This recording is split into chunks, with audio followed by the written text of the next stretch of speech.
Pero cuando yo empiece a hablar de oclusión o desde las primeras etapas embrionales, necesito que sepan un poco de embriología. ¿Ya? ¿Qué es gametogénesis?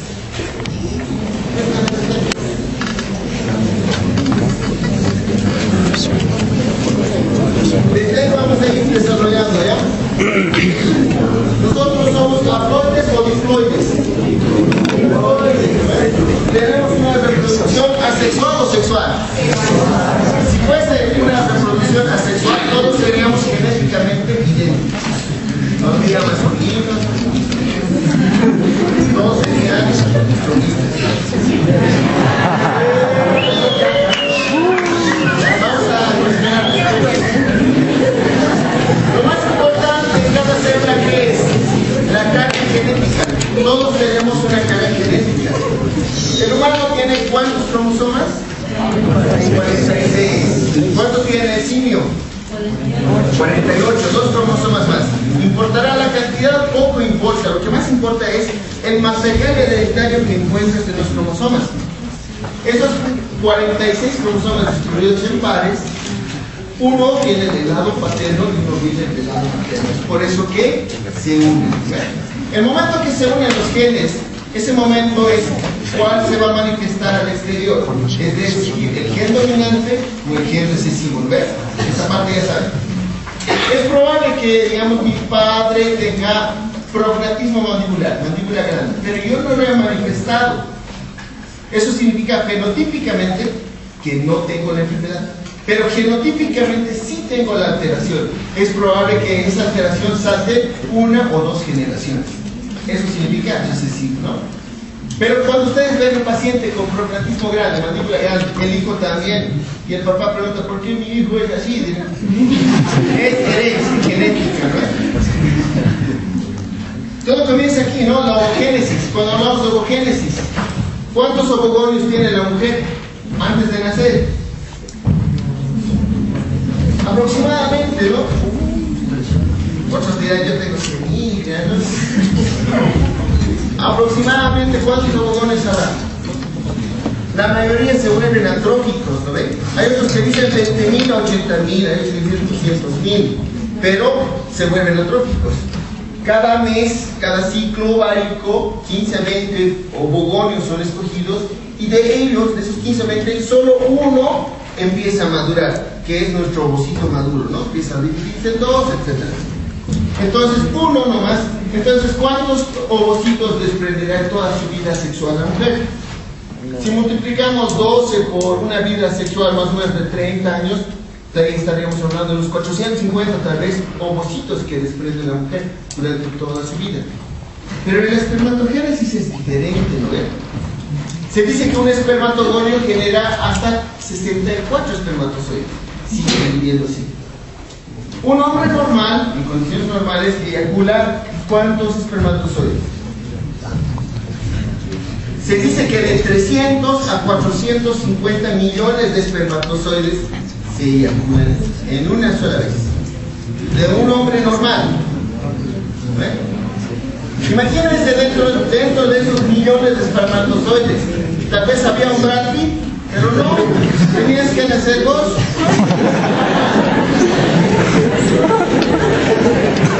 Tal vez dentro de esos millones había una Angelina Jolie, pero no.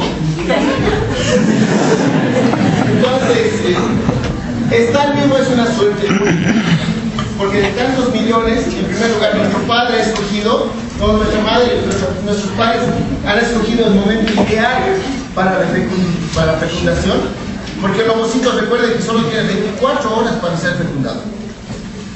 Después, pasado eso, se atropa, ¿no? Entonces, es una suerte estar vivo, por eso hay que disfrutar la vida. Entonces, hay que estudiar más. Entonces, me dicen, no, una más. La ovogénesis, o todo el desarrollo del ciclo ovárico, comienza en el hipotálamo, ¿verdad? Recordamos un poco, el hipotálamo secreta la hormona liberadora de gonadotropinas, manda la información a la hipófisis, la hipófisis manda 2 hormonas, ¿no? Que es la FSH y la LH. Estamos recordando, FSH y LH. Estas 2 hormonas por sangre van hasta el ovario y empieza la ovogénesis. Otro ciclo hormonal, genera el útero, la progesterona y los estrógenos van a sangre y es toda una cascada de hormonas, va regulando. Otra que sube a la hipófisis para que genere más FSH y es una cascada de hormonas que tiene la mujer. Es por eso que a veces ríe, a veces llora, no se sabe por qué, reniega, te manda al diablo, te besa. Solo hay que entenderlas, dice mi padre. A una mujer, decía un amigo, no chiste, a una mujer no se le ríe, no se le pega, es inútil, no entiende.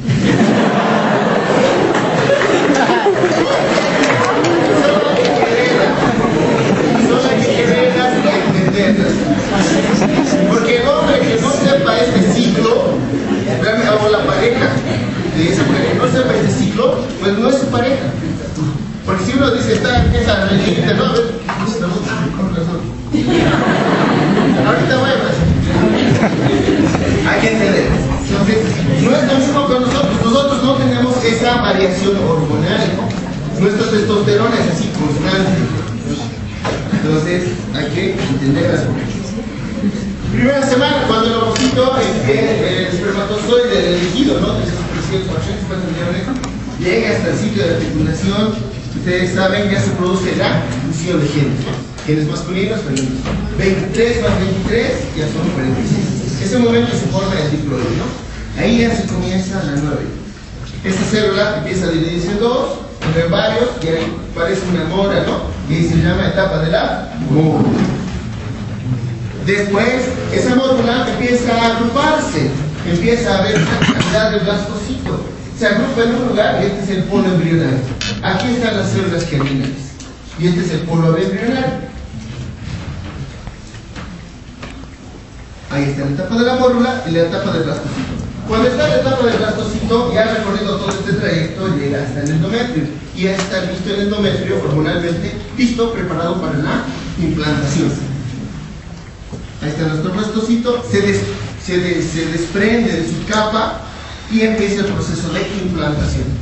Se agrupan dos tipos de células, el citotrofoblasto y el sincitiotrofoblasto. Es el sincitio que les permite buscar nutrientes, porque aquí está la joya más preciosa, ¿no?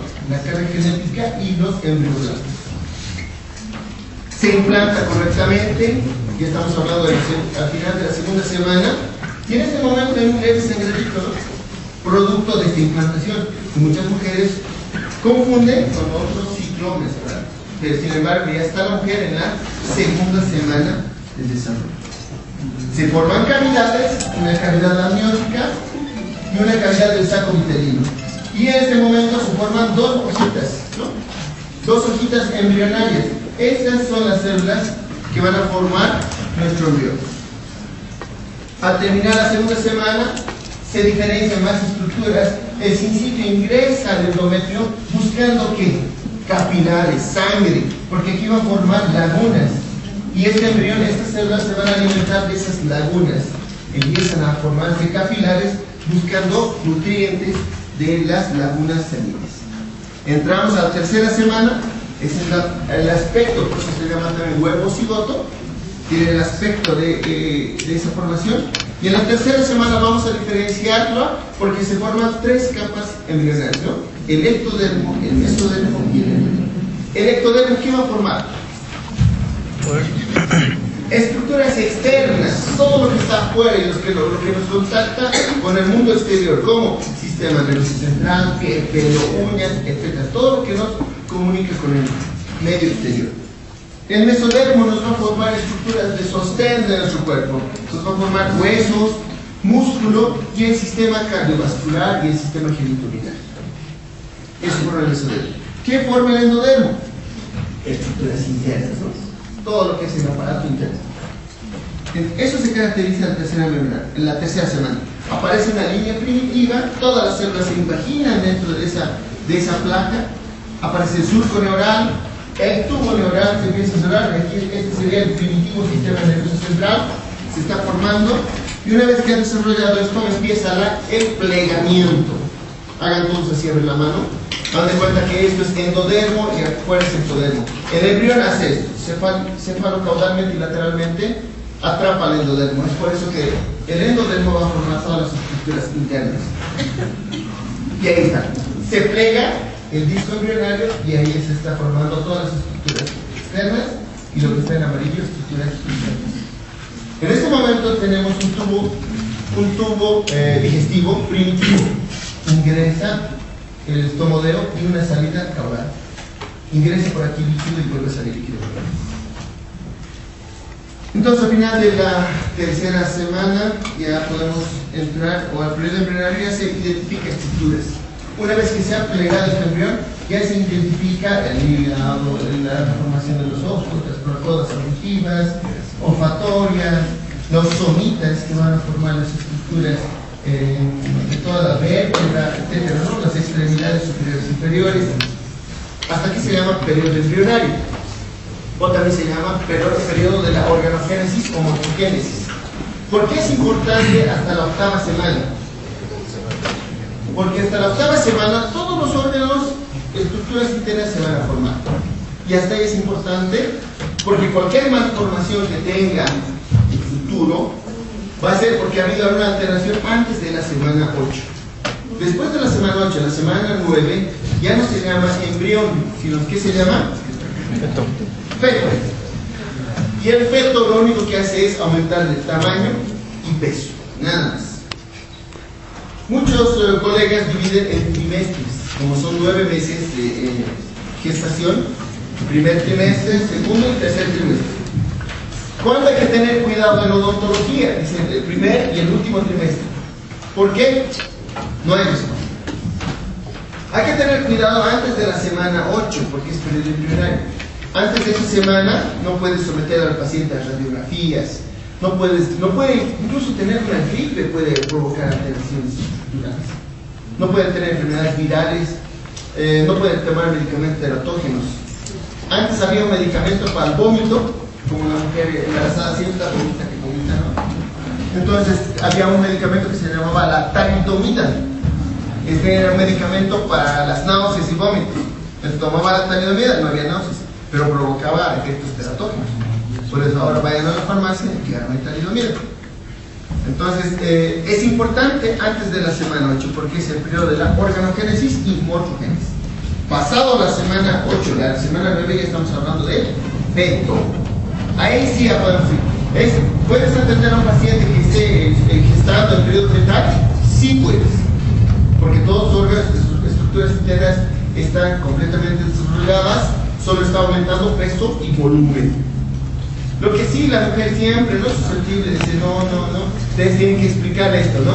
Ya pasó el peligro, señora, está en el periodo fetal, yo le puedo atender, le puedo aplicar anestésico, le puedo dar medicamentos, etc. Hay listado de medicamentos para los que han pasado conmigo farmacología. ¿Cuántos tipos de categorías hay? ¿Cuántas categorías hay? No me hagas quedar mal.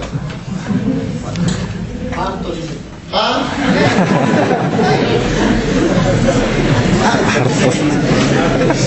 ¿Cuál es la más peligrosa? La D. Porque hay medicamentos como la D, un ejemplo de medicamento D, categoría D. La tetraciclina. No se puede dar a una embarazada tetraciclina y tampoco menor de 2 años. ¿Qué hace la tetraciclina? Te pigmentas. Bien, ya hemos acabado el periodo fetal. Nace. Antes de esto quería mencionarles. ¿Ustedes qué piensan que aquí habrá funcionamiento de la oclusión? ¿El feto abrirá y cerrará la boca?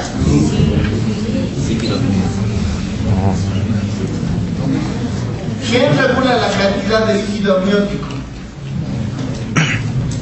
Porque los amioblastos empiezan a sintetizar líquido a diestra y siniestra. ¿Quién regula la cantidad de líquido amniótico? ¿Han escuchado el estado polihidraamnios? Mucho líquido amniótico. Crece. Generalmente a los pacientes que tienen atresia esofágica, que no se ha formado el esófago bien, entonces el feto no puede deglutir líquido amniótico y el líquido amniótico crece. Entonces, ¿quién regula la cantidad de líquido amniótico? El feto. Todo un tiempo está deglutiendo líquido amniótico. Desde la semana 8 empieza a deglutir. O sea, ya podemos pensar que desde la semana 8 nuestro feto abre y cierra la boca. Abre y cierra la boca para deglutir líquido amniótico. El feto también orina y vuelve a tomar el líquido amniótico. Pero recuerden que esa orina no tiene todavía función renal. ¿Quién hace de la función renal y hepática? Es la placenta. Entonces el feto, para regular el criterio del líquido amniótico, empieza a deglutir, a tomar. Entonces desde esa semana ya podemos hablar del desarrollo de la oclusión. Nace, y el primer reflejo que viene, ¿no? El reflejo de Moore se llama. Cuando alguien sale del agua, quiere respirar, ¿no? Ese es el primer reflejo que tiene el bebé una vez que nació. Ya pasó el parto y está respirando. Y después...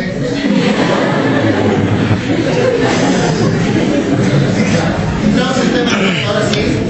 Ya hemos hecho, creo que todo lo que han avanzado en un año, información y desarrollo de la oclusión.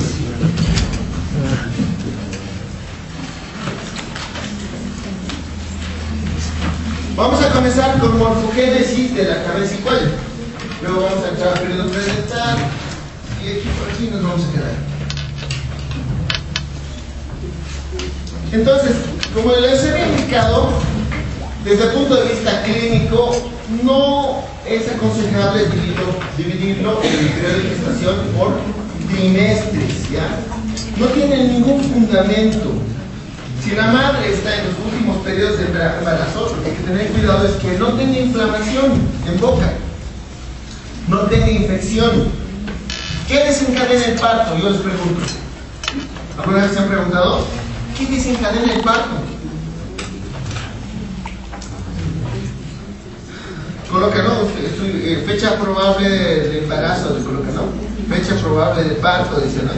16 de febrero, y están contando los días y el 16 de febrero ya nunca llegó. Ya estamos en marzo, dice, y no quiere febrero. ¿Pero qué desencadena el parto? ¿Han escuchado aquellos bebés que nacen a temprana edad? Los 7 vecinos, los prematuros, ¿no? ¿Por qué? Se ha comprobado científicamente que la mujer que tenga enfermedades en la boca, gingivitis, inflamación, caries, tiene mucha prostaglandina, ¿no? ¿Qué es la prostaglandina? Es un mediador de la inflamación. Esta prostaglandina por sangre llega a útero y empieza a desencadenar contracciones uterinas. Entonces, tienen que explicar al paciente que tiene que revisar la boca, especialmente cuando está embarazado. Y el tabú de nuestra sociedad no es ese, ¿no ves? Que nazca y recién vas al dentista, dice, ¿no? Y está la pobre con hielo, con analgésicos, está sufriendo. No. Entonces, eso deben ustedes dividir en 3 periodos. El periodo del huevo, desde la fecundación hasta el día 14. Pero en ese momento, ¿sabrá la mujer que está embarazada? No sabe. Bien difícil de determinar. El que sí podemos determinar es el periodo embrionario. Estamos hablando hasta las 56, hasta el día 56, que más o menos es la semana 8. ¿No? Este sí sabemos que ese periodo embrionario. Pero muchas mujeres también hasta el segundo mes de embarazo, disculpenme, muchas mujeres también igual no saben que están embarazadas. ¿Qué hacen? Y el hombre peor, ¿no? El peor decir que el periodo fetal, ya hemos mencionado que hay embriogénesis para embriogénesis. El periodo fetal ya estaremos considerando desde el día 56 hasta el día del parto. Bien, este es el aspecto, bueno, gráfico de nuestra cara cuando tenemos 6 meses. Así de lindos somos. Pero esto tiene imágenes, ¿no? Veamos en la vida real. Cuarta semana es la sexta semana. El aspecto facial. Este es nuestro aspecto facial. En este momento podemos ver por los sellos. Después vamos a describir. Sexta semana. ¿Qué será esto? Estomodeo, ¿no? O boca primitiva. Séptima semana.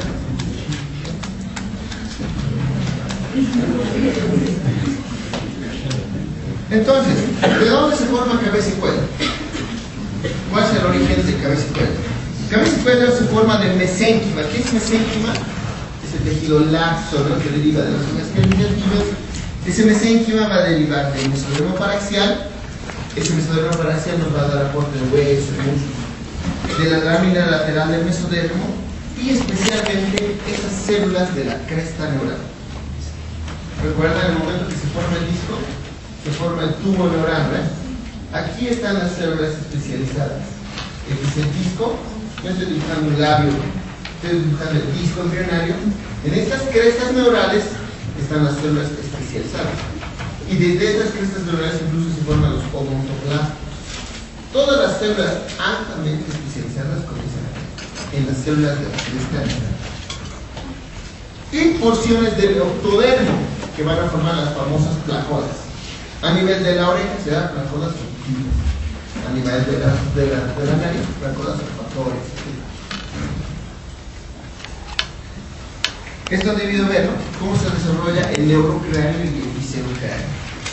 ¿Qué más nos interesa a nosotros como estomatólogos? El viscerocráneo. Porque ahí se están formando huesos importantes. El maxilar superior y el maxilar inferior. ¿Cuántos tipos de ossificación hay? Tipos de ossificación. Porque depende de la ossificación para que se formen estructuras craneales, ¿no? ¿Cuál es? La primera y la segunda. ¿Cuántos tipos de ossificación hay? ¿Cuáles? Una es cartilaginosa, muy bien, y otra es membranosa. ¿El maxilar superior es cartilaginoso o membranoso? Membranoso. Membranoso. No se forman estructuras previas. O sea, no se ha formado un cartílago y luego se ha ossificado. Por eso es medio esponjoso. Cuando haces una extracción del maxilar superior, es esponjoso, es laminar. Entonces, tiene un origen membranoso. Maxilar inferior, origen cartilaginoso o membranoso. ¿Por qué?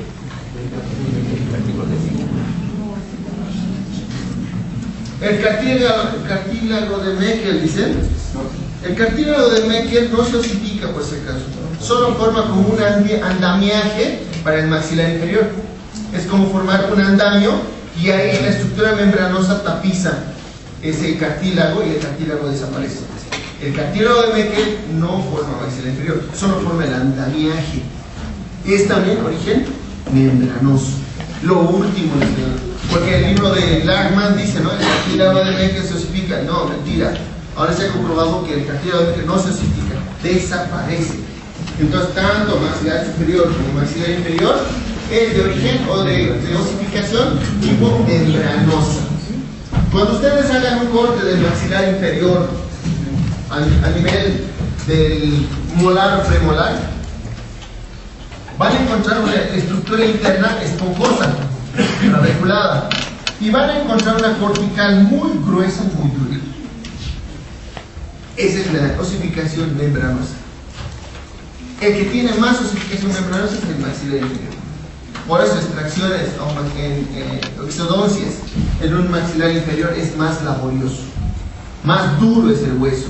Tienes que hacer buena dilatación, con calma, paciencia, hacer dilatar el hueso para poder hacer la extracción. No ocurre tanto con el superior. El superior, ¿qué es? Agarras, palanqueas, rápido se dilata el hueso y sale. Pero el inferior hay que tener respeto al maxilar. Tiene una ossificación membranosa. Y obviamente todo eso va a derivar del mesodermo de los hombres. El mesodermo de la lámina lateral va a formar todos los cartílagos laringeos, que vamos a describir más un ratito. Los cartílagos laringeos. Y las células de la cresta neural, como les decía, son importantes para estructuras altamente especializadas. Este es nuestro disco: ectodermo, mesodermo, endodermo. De estas crestas neurales salen las células altamente especializadas. Y ahí están el origen de los odontoblastos. Y finalmente el ectodermo nos va a formar las placodas externas, ¿no? La placoda olfatoria, auditiva, la placoda óptica, que son engrosamientos que van desarrollándose a partir de células altamente especializadas. ¿Han hablado en primer año de los arcos faringeos? Primer, segundo arco faringeo. ¿Qué par craneal reina en el primer arco faringeo?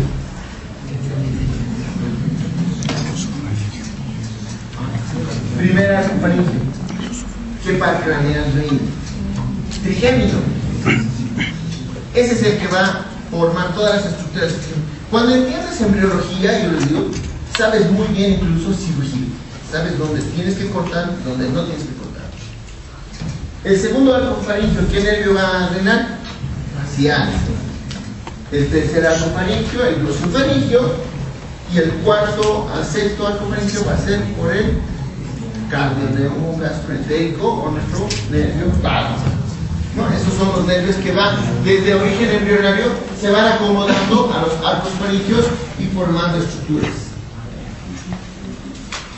Entre la cuarta y quinta semana se van formando los arcos faringeos. Primero, segundo, tercero, cuarto, quinto, sexto, arcos faringeos.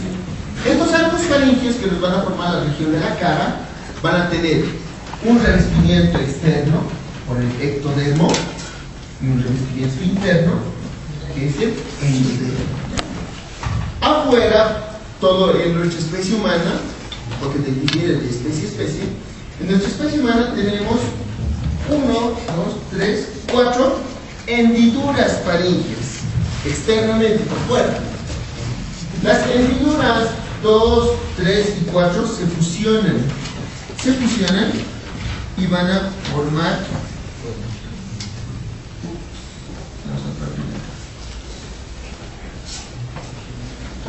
formar estructuras externas. Por ejemplo, la primera hendidura faringea, ¿qué creen que va a formar? Conducto auditivo externo, toda la placoda así. Y entonces, en contraparte, ¿qué va a formar la primera bolsa faringea? El lado interno, que sería el receso tubotimpánico. Estamos hablando de caja timpánica, trompa de Eustaquio. ¿Verdad? Así fácil. La segunda y tercera y cuarta hendidura faringea se van a unir, como les digo, y va a desaparecer. La segunda bolsa, porque este lado se llama bolsas, este lado se llama bolsas faríngeas, afuera se llama hendiduras faríngeas, y estos son arcos faríngeos. ¿Verdad? La segunda bolsa faringea va a formar las amígdalas palatinas. La tercera y cuarta van a formar ya las paratiroides, tiroides, timo, etc. Todas en relación a la formación del primer arco faringeo.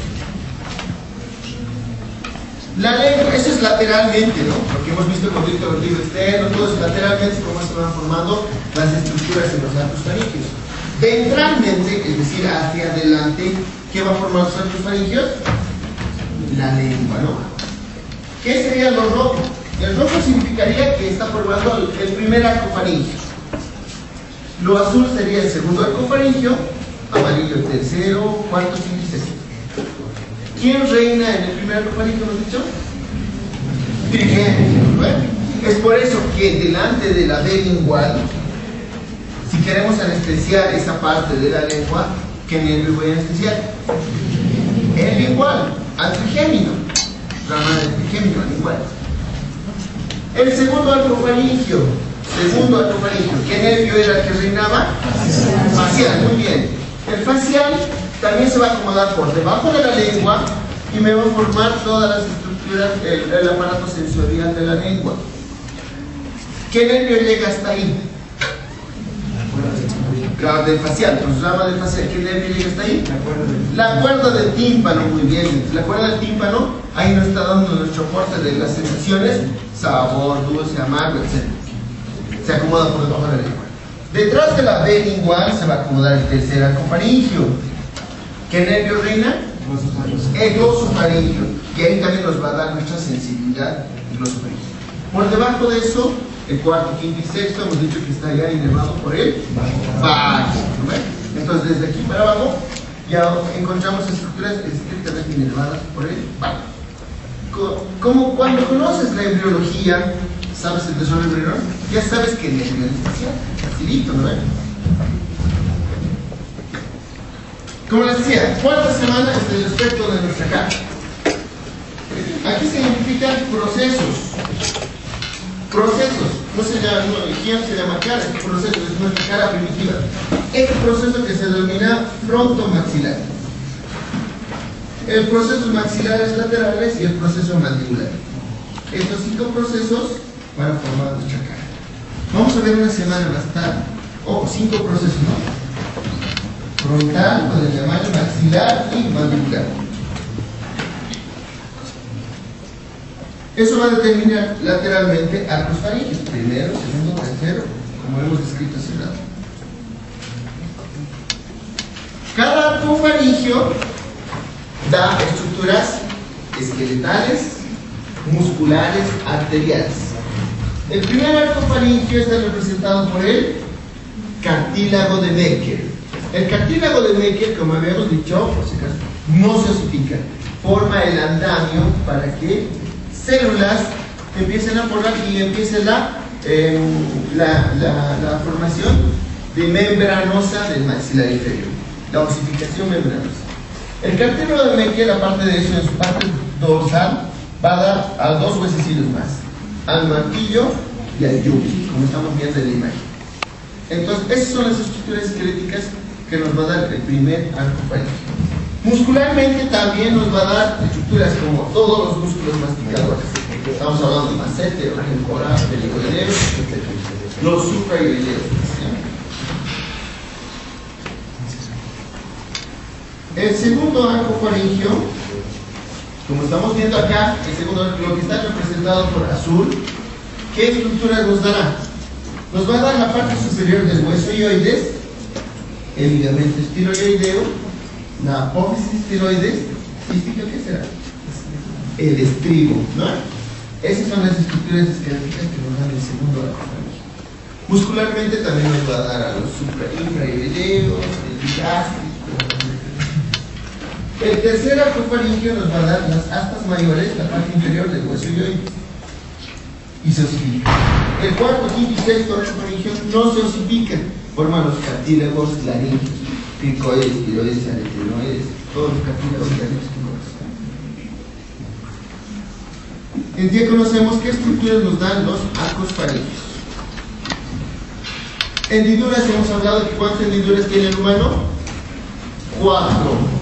1, 2, 3, 4. Estas hendiduras van a desaparecer y van a formar esto que es el seno cervical, que también desaparece. ¿Cuántas bolsas tenemos? Tenemos 1, 2, 3, 4 bolsas también tenemos, que nos van a dar estructuras internas. El conducto auditivo interno, cara timpánica, las amígdalas palatinas, el paratiroides, timo y el cuerpo último branquial. Y ahí está la estructura anatómica de la lengua, como se ve en un embrión correctamente. Primer arco, segundo arco, tercer arco. Cómo se va formando la lengua.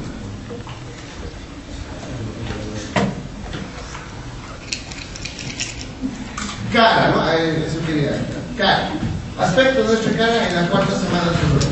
Una semana más tarde, ya observamos mejor desarrollo de los procesos.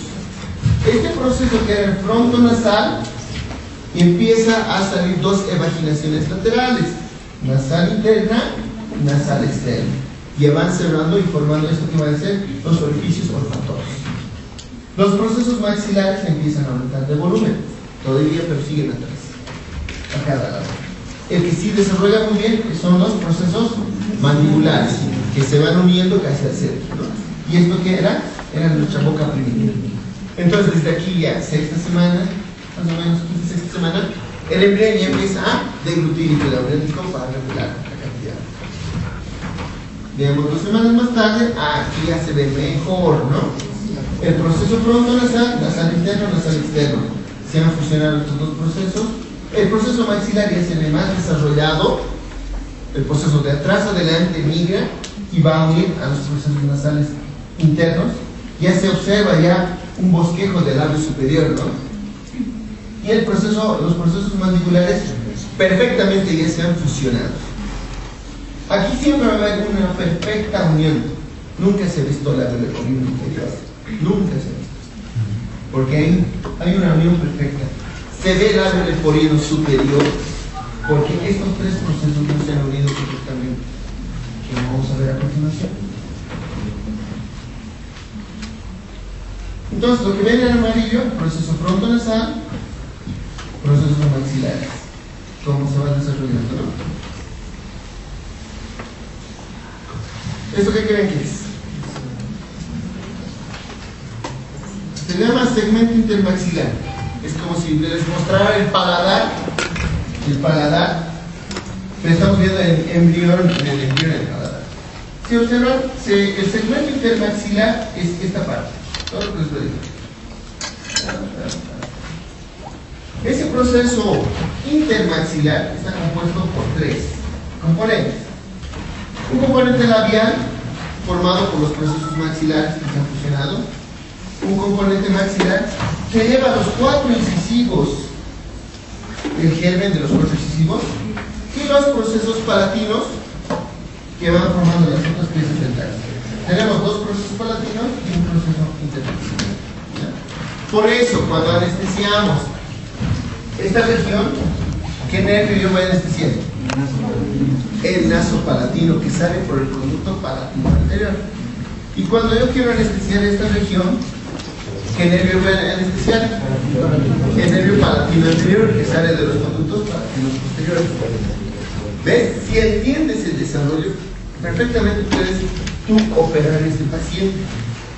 Cuando no se fusionan estos procesos nasal interno con el proceso maxilar, ahí es donde ocurre el famoso paladar fisurado o fisura labio-palatino. Muchas veces es fisura labial nomás, pero generalmente a veces se observa fisura labio-palatino. Y los casos más graves son cuando son bilaterales, ¿no? Fisura labio-palatina bilateral.